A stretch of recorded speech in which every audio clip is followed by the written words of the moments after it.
Hello friends, આપણા વિડીયોને આગળ વધારીએ. ધ એડજસ્ટમેન્ટ તમે પેજ નંબર 39માં તમે જોઈ શકો છો મિત્રો. આપણી જે સ્ક્રીન ઉપર જોઈ શકો છો તમે.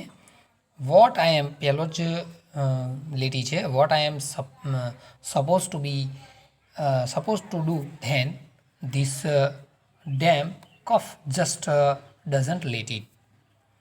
તો અહીંયા એમ કહે છે કે what am I suppose to do then this damn cough just doesn't let up. એટલે કે અહીંયા એમ કે છે કે એમની કફ સિરપ જે લેતા હતા અને એ કફ સિરપ એ રીતે જ લેતા હતા જે ઢાંકણ ભરીને લેતા હતા એ રીતે. તો પછી મેં એને પૂછ્યું કે હા તો પછી બીજું શું કરું, બરાબર. એ બોલી ઉઠ્યા. કોણ? નાના કોણ બોલી? નાના બોલી ઉઠ્યા અને નાનીના અવાજમાં બોલી ઉઠ્યા, બરાબર. તો કે શું કરવું? શું કહે છે? તો પછી બીજું શું કરવું, બરાબર. What I am suppose to do then, તો પછી બીજું શું કરવું, બરાબર. ધીસ ડેમ કફ એટલે કે હઠીલી ઉધરસ જસ્ટ ડઝન્ટ લેટ અપ, ઓછી થતી જ નથી. આ હઠીલી ઉધરસ જે છે એ બિલકુલ ઓછી થતી નથી, બેસતી જ નથી, બરાબર. Exactly the same turn of phrase that nani would have used. અને એવા જ શબ્દોની અંદર આ બોલવા લાગ્યા કે જે શબ્દોની અંદર નાની, જે રીતે નાની બોલતા હતા એ જ શબ્દો, એવા જ શબ્દ પ્રયોગોનો ઉપયોગ કરી અને નાના બોલવા લાગ્યા. હી પોઝડ, તે ઊભા રહ્યા, તે થોડાક અટક્યા. Threw me a look and said, મારી ઉપર એક નજર ફેંકી. થ્રુ એટલે ફેંકી. મી અ લુક એટલે નજર ફેરવી. એન્ડ સેડ, મારી ઉપર એક નજર ફેંકીને કહ્યું, મારી સામે જોયું ને કહેવા લાગ્યા. શું કહેવા લાગ્યા? When this bottle gets over get me a new one. જ્યારે આ શીશી પૂરી થઈ જાય ત્યારે મને એક નવી આવી બોટલ લઈ આપજે. આ બોટલ પતી જાય એટલે મને નવી બોટલ લઈ આપજે, એમ કીધું. કોને? આ નાનાએ. કોને? આ ભાઈ જે છે, જે લખનાર કવિ, આ જે લેખક, એ લેખકને કીધું એમણે, બરાબર. તો આ જે શીશી પૂરી થઈ જાય એટલે બીજી મને આની બાટલી મને લઈ આપજે. I was little taken aback. હું જરા ચોંકી ગયો, મને આશ્ચર્ય થયું, બરાબર. Aback. I had never heard him coughing. મેં આના પહેલાં તો ક્યારેય નાનાને તો ક્યારેય ખાંસતા કે ઉધરસ ખાતા મેં કદી એમને જોયા નહોતા. હા, નાની ખાંસતા હતા, ઉધરસ થતી હતી નાનીને, પણ નાના ક્યારેય ઉધરસ ખાધી હોય એવું મેં સાંભળ્યું નથી. અને નાનીને ઉધરસ થતી તો નાની આ બાટલી પીતા હતા. એટલે નાના જે હતા એ નાનીને જેવું વર્તમાન કરે છે હવે, બરાબર. નાના પોતે નાની જેવા થઈ ગયા છે એમ. એટલે હવે એમને પણ ઉધરસ થઈ ગઈ છે, બરાબર. But this was nothing compared to do the shock he gave me a few days letter. પરંતુ આ ઓંચકો હતો, બરાબર, અને એ ઓંચકાની તુલના ક્યાંય નહોતી કે જેમણે થોડા દિવસો પહેલાં મને આપ્યો હતો. આ તો એક નાનો આંચકો હતો, પણ થોડા દિવસો પહેલાં એમણે બીજો પણ મને આંચકો આપ્યો હતો, બરાબર. અને એ આંચકો કયો હતો એ લેખક એનું વર્ણન કરી રહ્યા છે, બરાબર. એટલે અહીંયા જુદા જુદા જે આંચકાઓ જે છે એ નાના આપી રહ્યા છે આ લેખકને, બરાબર. શું કહે છે? આઈ ટોલ્ડ હિમ, જ્યારે મેં નાનાને કહ્યું let go to a salon, ચાલો આપણે સલૂન એટલે બાલ કપાવવાની દુકાને આપણે જઈએ. જ્યારે લેખક અહીંયા પોતાના નાનાને કહે છે કે ચાલો આપણે હજામની દુકાને જોઈએ. સલૂન એટલે હજામની દુકાને જઈએ, બરાબર. તો you need a hair cut, તમારે વાળ કાપવાની જરૂર છે. એમના બાલ થોડા વધી ગયા છે, ઘરમાં એમ ક્યાં જાય ને, એટલે બાલ થોડા વધી ગયા છે. તો ચલો હું તમને હેર કટિંગ સલૂનમાં લઈ જાઉં અને તમારે થોડા બાલ કાપવા વધી ગયા છે, બાલ કાપી નાખીએ. તો આઈ ઇન્સ્ટિટેટ, મેં એમને આગ્રહ કર્યો, if you don't want to go then, જો તમારે વાળંદને ત્યાં ન જવું હોય, બરાબર, તો શું કે I will call a barber home, તો હું વાળંદને ઘેર લઈ આવું. ચલો આપણે વાળની દુકાને પહેલાં તો લેખકે કીધું કે ચલો આપણે તમારા બાલ મોટા થઈ ગયા છે, આપણે જામની દુકાને જઈને આપણે તમારા બાલ કપાઈ દઈએ. એટલે તોય પણ એ ન માન્યા. એટલે પછી લેખકે અહીંયા એમને ખૂબ આગ્રહ કર્યો કે જો તમે ત્યાં જવા માગતા ન હોય વાળંદની દુકાને, તો વાળંદને ઘેર બોલાવી લાવું કે તમારા બાલ કાપી નાખે. He did not even bother to look at me this time. અને આ સમયે તો તેમણે મારી સામે જોવાની પણ દરકાર ન લીધી. બિલકુલ મારી સામે જોયું નહીં. નાનાએ બિલકુલ મારી સામે જોયું નહીં. અને શું કહે છે, હી બિગન ટુ શેક હિઝ હેડ. તેઓ ફક્ત પોતાનું માથું હલાવવા લાગ્યા. શું કરવા લાગ્યા? પોતાનું માથું હલાવવા લાગ્યા. પોતાને મારી સામે જોવાની બિલકુલ તસ્તી ન લીધી અને માથું હલાવીને શું કહેવા લાગ્યા? No. He began to shake his head. No no. He will kill મી.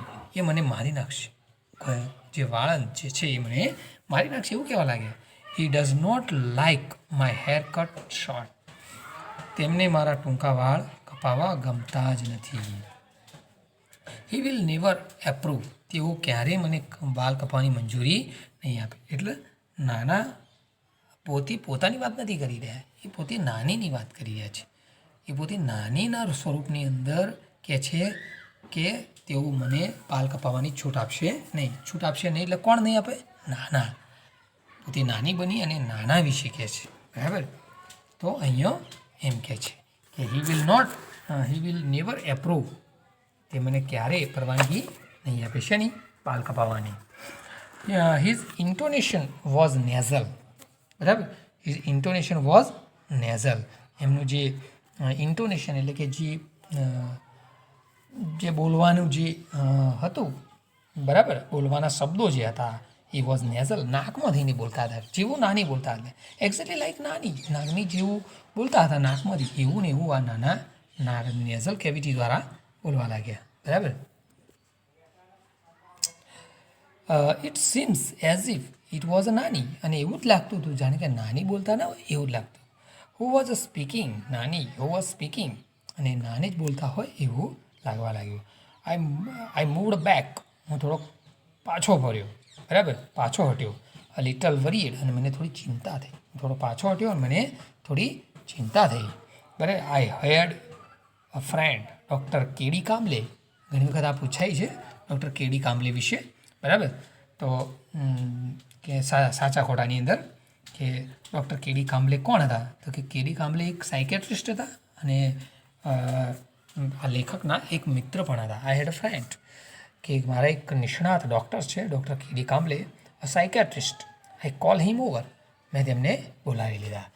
હવે લેખકને એમ થયું કે મને લાગે નાનાનું મગજ થોડું ખસી ગયું લાગે છે, બરાબર. મતલબ નાના કંઈક બિહેવિયર અલગ જ પ્રકારનું કરવા લાગે છે. એટલે એમણે એક આ સાયકેટ્રિસ્ટ એટલે કે જે મગજના ડૉક્ટર હોય ને એમને બોલાવ્યા, બરાબર. કે મારા એક મિત્ર છે જેમનું નામ છે કેડી કામલે અને સાયકેટ્રિસ્ટ, બરાબર છે, અને મેં એમને બોલાવી લીધા. હી ટોક ટુ નાના એટ લેન્થ. એમણે નાના સાથે કલાકો સુધી એમણે ખૂબ જ વાતો કરી. નાના સાથે કલાકો સુધી એમણે ખૂબ જ વાતો કરી, બરાબર. અને પછી મોસ્ટ ઓફ ધ ટાઈમ નાના કેપ્ટ ક્વાઇટ. અને મોટાભાગના સમયે નાના શું રહેતા હતા? બિલકુલ ચૂપ રહ્યા. He did not answer most of Kamble's questions. એમણે મિસ્ટર કામ્બલે મતલબ જે ડૉક્ટર હતા એમને મોટાભાગના પ્રશ્નોના એમણે જવાબ આપ્યા નહીં, બરાબર. Nana did not answer most of the Kamble's questions but when he did he spoke like a Nana normally did and in his own voice. But જ્યારે તેમણે જ્યારે તેમણે જવાબ આપ્યા અને બોલ્યા ત્યારે નાના સામાન્ય રીતે બોલે તેવા પોતાના અવાજમાં જ બોલ્યા. But when he did spoke. જ્યારે તેઓ બોલ્યા લાઈક નાના નોર્મલી ડીડ. જ્યારે નાના પોતાના અવાજમાં બોલતા ને એ રીતે બોલવા લાગ્યા, બરાબર. And his own voice. પોતાના અવાજની અંદર. Sometimes something else become a evident too. બરાબર. પરંતુ બીજો કંઈ પુરાવો પણ મળ્યો. બીજો પણ પુરાવો મળ્યો. 2. One of the numberless question that Kamble asked him, he said, this only she can answer. એટલે કે બીજો પણ એક અહીંયા ખાસ કરીને જો પુરાવો મળ્યો. એ કયો પુરાવો કે ડૉક્ટર કામ્બલે જે સંખ્યાબંધ પ્રશ્નોમાં પૂછ્યા એમાંનો એક પ્રશ્નના જવાબમાં તેમણે કહ્યું. શું જવાબમાં કહ્યું? શું કહ્યું? He said this only she can answer. આનો જવાબ ફક્ત તેણી જ આપી શકશે. તેણી એટલે નાની જ આપી શકશે.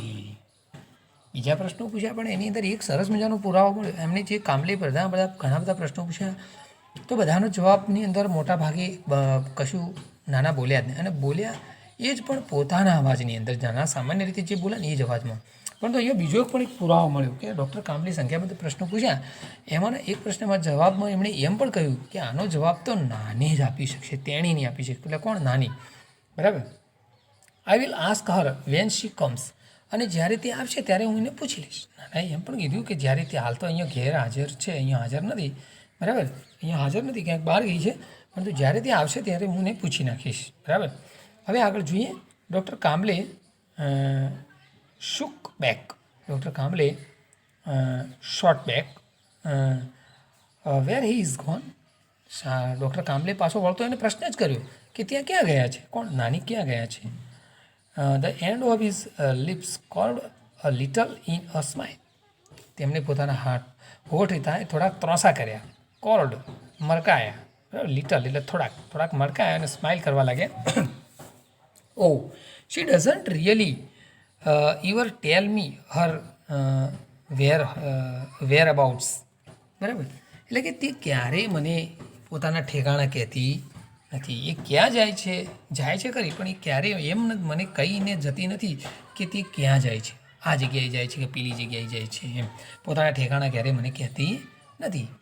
પેલા ડૉક્ટર કામ્બલે એમને પૂછ્યું કે તે ક્યાં ગયા છે, તમારા વાઈફ મતલબ નાની ક્યાં ગયા છે? તો એમણે થોડાક હોઠ મચકાડી અને થોડું સ્મિત આપી અને કહેવા લાગ્યા કે તે ખરેખર ક્યાં જાય છે એનો અમને ક્યારેય જવાબ આપતી નથી. બરાબર. એ ક્યારેય પોતાના ઠેકાણા કહેતી નથી. વેન નાના લેફ્ટ, ડૉક્ટર કામ્બલે સેડ. નાના જ્યારે ગયા ત્યારે ડૉક્ટર કામ્બલે કહ્યું. બરાબર. હી ડઝ નોટ પરસીવ યોર નાની એઝ અ ડાઇટ. નાનીની મૃત્યુ થયું છે એ વાતને એ સ્વીકારવા તૈયાર નથી. નાનાને હજુ એમ જ લાગે છે કે નાની હજુ મર્યા નથી, જીવે છે. He has begun to live a double life. તેઓ હજુ બેવડા વ્યક્તિત્વની જિંદગી જીવવાનું એમણે શરૂ કરી દીધું છે. એવો નાનાય છે અને નાનીએ છે. બંને પ્રકારની જિંદગી એ લોકો જીવી રહ્યા છે. In fact there is more of her and less of him. અને બે પ્રકારની જિંદગી જીવી રહ્યા છે. એની અંદર એ નાની વધારે છે પણ નાના ઓછા છે. બે પ્રકારની જિંદગી જીવી રહ્યા છે. એની અંદર એ નાના વધારે છે પરંતુ નાની વધારે છે, નાના ઓછા છે. He has begun two think of himself as a નાની. એમણે પોતાના વ્યક્તિત્વ જે હતી એ વ્યક્તિત્વની જે અસર છે એ ઓછી કરી નાખી છે અને એ પોતાની જાતને નાની પોતે છે એના કરતાં નાની છે એવું વધારે વિચાર છે. વોટ એવર હેપન્સ, જે બન્યું એ ઇટ હેપન્સ ટુ હર.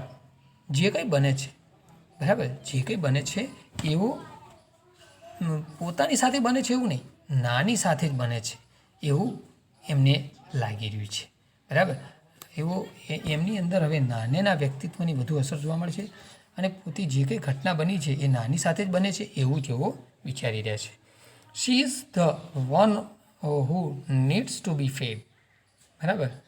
એટલે કે જે કંઈ ઘટના બની છે નાની સાથે જ બને છે તેવું કરી રહ્યા છે અને જે કંઈ ખોરાકની જરૂર છે એ નાનીના માટે જ ખાય છે એવું લાગે છે, પોતાના માટે ખાતા નથી. જે ખોરાક ખાય છે she is the one who needs to be fed. પોતે જે કંઈ ખાય છે એ પોતે નથી ખાતા, નાની ખાય છે એવું વિચારે છે. She is the one who feels too thirsty. તેઓ નાનીની તરસની જરૂર માટે પાણી પીવે છે, પોતાની માટે પાણી પીતા નથી પણ નાની પીવે છે અને નાનીને પાણીની તરસ લાગી છે એ રીતે પાણી પીવે છે. She is the one who feels the pain. તેઓ નાની છે કે જેમને દર્દ છે. બરાબર. અને દવા પણ લે છે. તેઓને કોઈ દર્દ થતું નથી. જે દર્દ થાય છે નાનીને થાય છે અને નાની દવા લે છે. જે દર્દ થાય છે એનું દવા નાની લે છે એવું એ વિચારે છે. And it is he who tax, અને એ જ છે કે જે દવા લે છે. બરાબર. બીજા પેજ ઉપર આવીએ મિત્રો, અને એ જ છે કે જે દવા લે છે અહીંયા. બરાબર. અહીંયા પહેલો ભાગ જોઈએ. બરાબર. અને એ જ છે કે જે એ પોતે દવા લે છે. એ પોતે દવા લે છે, પરંતુ એમને એવું લાગે છે કે કોણ દવા લઈ રહ્યું છે, તો દવા નાની લે છે એવું લાગે છે. અને દર્દ પણ કોને થઈ રહ્યો છે, નાનીને. He only swallows a pills on her બિહાલ્ફ. તેઓ દવા ગળે છે પણ કોના વતીથી, નાનીના વતીથી દવા ગળે છે. બરાબર. હવે I drove the good doctor back to his home. હું એક હોશિયાર ડૉક્ટર ને એમના ઘરે લઈ આવ્યો. બરાબર. એમના ઘરે હું હોશિયાર ડૉક્ટરના ઘરે હું આ નાનાને લઈ ગયો. હી સેડ ધેટ નાના was suffering from a sort of dissociative personality. બરાબર. એટલે કે એમણે એવા પ્રકારનું કીધું એ ડૉક્ટરે કે નાના એક બેવડું વ્યક્તિત્વ ધરાવવાનો એક માનસિક રોગ થયો છે. અમુક વ્યક્તિને બેવડું વ્યક્તિત્વ પોતે હોય એ તો નહીં, પરંતુ બીજા વ્યક્તિ છે એવું વ્યક્તિત્વ ધરાવતા હોય છે. બરાબર. ઘણા લોકો હોય ને કોઈક એમ બહુ હીરો વધારે ગમી ગયો તો એના જેવું એ વર્તમાન કરે, એના જેવા બાલ કપાવે, એના જેવા કપડાં પહેરે, એના જેવું વર્તમાન કરે, એના જેવા ડાયલોગ બોલે. બરાબર. તો આ બેવડું વ્યક્તિત્વ ધરાવવાનું એક માનસિક રોગ છે. બરાબર. બરાબર. તો શું કહે છે, ડિસોસિએટિવ પર્સનાલિટી ડિસઓર્ડરનો એક રોગ છે. બરાબર. The condition was a little understood, he said, and there was no sure cure for it. તેમણે કહ્યું કે આ પ્રકારની સ્થિતિ, બરાબર, એ બહુ સમજી શકાય એવી નથી હોતી, અને આનો કોઈ ચોક્કસ ઈલાજ પણ હોતો નથી. જે રીતે બસ એના માનસિક રોગી જે છે એને ધીમે ધીમે પોતાની જે બીજા પાત્રમાં ભળી ગયો છે એની અંદરથી ધીમે ધીમે પોતે બહાર આવે તો એ બરાબર છે. બાકી એ આ જે વસ્તુ છે ને બરાબર સમજી પણ શકાતી હોતી નથી, એવી પણ વસ્તુ હોય છે. બરાબર. અને આનો કોઈ ચોક્કસ ઈલાજ પણ હોતો નથી. બરાબર. He said we will keep at it, do our best. તો અહીંયા એમ કહે છે કે અમે એનું ધ્યાન રાખીશું અને અમારા શ્રેષ્ઠ પ્રયાસો કરીશું. બરાબર. ડુ અવર બેસ્ટ, અમે અમારા શ્રેષ્ઠ પ્રયાસ કરીશું કે અમને પોતાના ચોક્કસ યોગ્ય વાતાવરણમાં આવી જાય. બરાબર. એમ એવા પ્રયત્ન કરીશું. બટ એટ યોર નાનાઝ ઇઝ, પરંતુ આ નાનાની જે ઉંમર જે છે એ પ્રકારની ઉંમર જોતો, બરાબર, that kind of recovery is nearly impossible. જે અહીંયા નાનાની જે પ્રકારની અહીંયા જે ઉંમર છે એ ઉંમર જોતાં એવું લાગે છે કે ભાઈ એમને રિકવર થવું એ બહુ જ અશક્ય બાબત છે, રિકવર થઈ શકે એમ નથી. અહીંયા એ ડૉક્ટર એમ કહે છે કે નાના જલ્દી રિકવર થઈ શકે એમ નથી. As I was about to leave, અને હું જે જવા નીકળ્યો, તૈયાર થયો, એ આસ્કડ મી, તેને પૂછ્યું મને, ટેલ મી વન થિંગ, મને કહો કે how does it make any different to just whether he is nana or thinks himself to be nani. તો અહીંયા જવા નીકળ્યો ત્યારે તેઓ જ મને એક વાત કહી દીધી કે તમને એમાં શું ફેર પડે છે કે તેઓ નાના રહે કે પોતે નાની તરીકે રહે, વિચારતા રહે, એમાં તમને શું ફેર? તમારા મનમાં તમારે નાના છે એમ જ વિચારવાનું, પણ ભલે એ પોતે પોતાની રીતે નાની હોય એવું વિચારતા. બરાબર. How does it change anything whether he eats raita by staying your nana. બરાબર. તમે એને એમાં શું ફેર પડે છે કે એ નાના બનીને રાયતું ખાય છે કે પછી નાની બની અને રાયતું ખાવાનું એ ઇનકાર કરે? બરાબર. એમાં કોઈ ફરક પડતો નથી. હા, તો અહીંયા કોઈ ફરક પડતો નથી. બીજા પેજ ઉપર આવીએ. Refuse to eat raita by morphing your nani. બરાબર. નાની બની અને રાયતું ખાવાનો ઇનકાર કરે તો તમને શું ફેર પડે છે? બરાબર. હવે આગળ જોઈએ કે અહીંયા શું કહે છે કે નાના બનીને રાયતું ખાય કે નાની બનીને રાયતું ખાય, શું ફરક પડે છે? બરાબર. Let him live his life any way he wants to do. બરાબર. એમને એમના હાલ પર છોડી દો. બરાબર. જેવું જીવે છે એવું એમને ફક્ત જીવવા દો. હવે કંઈ વધારે જીવવાના નથી. અને એ નાના બનીને જીવે કે પછી નાની બનીને જીવે. બરાબર. એ નાના બનીને રાયતું ખાય કે નાની બનીને રાયતું ખાય, તમને શું ફેર પડે છે? બસ એ ખાય એટલે ઘણું થઈ ગયું. બરાબર. અને આટલી ઉંમરમાં એમને કોઈ ફેરફાર થાય એવું લાગતું નથી. I was late coming back home, જ્યારે હું રાત્રે મોડા પાછો ફર્યો. But I did feel quite unburdened and lot of less worries by the what doctor Kamble had said. બરાબર. પરંતુ રાત્રે હું જ્યારે ઘરે મોડા પાછો ફર્યો ત્યારે ડૉક્ટર કામ્બલે જે કહ્યું હતું તેનાથી મારો બોજ જરા થોડો હળવો થઈ ગયો હતો અને મારી બધી ચિંતાઓ પણ ઓછી થઈ ગઈ હતી. I did feel quite unburdenable and lot less worry by what doctor Kamble had said. Doctor Kamble કીધું કે તમે જે રીતે જીવે એ રીતે જીવવા દો, એ નાના બની જીવે કે નાની બની તમને શું ફેર પડે છે. તો આ બધી વાતોથી મને મારો બોજ જે હતો એ લેખક કહે છે ઘણો હળવો થઈ ગયો, મારી ચિંતાઓ પણ ઘણી ઓછી થઈ ગઈ. બરાબર. આઈ થોટ ધ વે નાના હેડ મેડ હિઝ એડજસ્ટમેન્ટ વિથ નાની. મને હવે એવું લાગ્યું કે નાનાએ નાની સાથે અનુકૂલન સાધી લીધું છે. બરાબર. નાની તરીકે જીવવા માગે છે. બરાબર. We too should make a adjustment with him, અને અમારે પણ એમની સાથે અનુકૂલન સાધી લેવું જોઈએ. આપણે એમને જોઈએ તો નાના પણ જુઓ તો નાના તરીકે જુઓ, નાની તરીકે જોવું તો નાની તરીકે જુઓ, જે રીતે જોવું એ રીતે જોઈ શકો છો. બરાબર. છેલ્લો પેરેગ્રાફ જોઈએ મિત્રો. આઈ રીચડ હોમ, જ્યારે હું ઘરે પહોંચ્યો. બરાબર. When I walked into Nana's room to wake up him, ત્યારે હું ઘરે પહોંચ્યો અને નાનાને તેમના રૂમમાં જગાડવા માટે ગયો ત્યારે આઈ ફાઉન્ડ હિમ, ત્યારે મેં જોયું હી સ્લીપિંગ નાનીઝ બેડ, તેઓ નાનીના પલંગ ઉપર સૂતેલા એમને જોયા. I lifted the blanket to wake up him, મેં તેમને જગાડવા માટે તેમના ઉપર જે બ્લેન્કેટ એટલે ધાબળો હતો એ મૂક્યો. આઈ વોઝ સ્ટનેડ, મને એકદમ દિગ્ધમૂઢ થઈ ગયું, એકદમ આશ્ચર્ય થયું, ડઘાઈ ગયું. He was sleeping in Nani's dhoti and blouse, તેઓ નાનીનો જે ચૈણીઓ હતો અને બ્લાઉઝ પહેરી અને સૂઈ ગયા હતા. નાની તરીકેનું વર્તમાન કરવા લાગ્યા છે. તો નાના કઈ રીતે સૂતેલા હતા? નાનીનો ચૈણીઓ અને બ્લાઉઝ સાથે સૂતા હતા. તો પેલા જે ડૉક્ટરે કીધું કે એમને એક રોગ થયો છે. બરાબર. તો સોર્ટ ઓફ ડિસોસિએટિવ પર્સનાલિટી ડિસઓર્ડરનો રોગ થયો છે. બરાબર. ઓકે. તો હવે આ પાઠને અહીંયા સમાપ્ત કરીએ છીએ. ઓકે. Thank you.